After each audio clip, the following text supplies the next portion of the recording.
outside is frightful, but the fire is so delightful. Since we've no place to go, let it snow, let it snow, let it snow. Χριστούγεννα με τη γιαγιά. Η γιαγιά αισθάνεται λίγο άσχημα.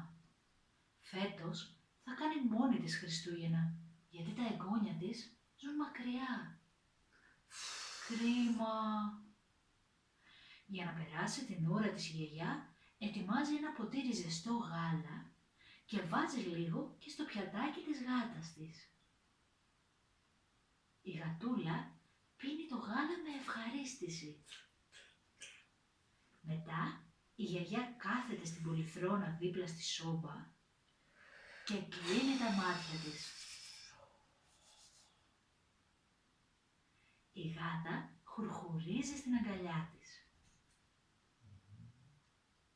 Μετά από λίγη ώρα ακούγονται θόρυβοι έξω από το σπίτι. Η γάτα κουνάει τα αυτάκια της. Η γιαγιά όμως κοιμάται καλά και δεν ακούει τίποτα. Ξαφνικά χτυπά το κουδούνι. Η γιαγιά ξυπνά και τρέχει να ανοίξει την πόρτα. «Χρόνια πολλά, γιαγιά! Καλή χρονιά! Ήρθαμε να σε δούμε! Τι χαρά! Αγκαλιές, φιλιά και γέλια πολλά! Αυτά θα είναι τα καλύτερα Χριστούγεννα!» So let it snow, let it snow, let it snow, let it snow. When we finally say goodnight, how I'll hate going out in the storm. But if you'll only hold me tight, all the way home I'll be warm. The fire is slowly dying.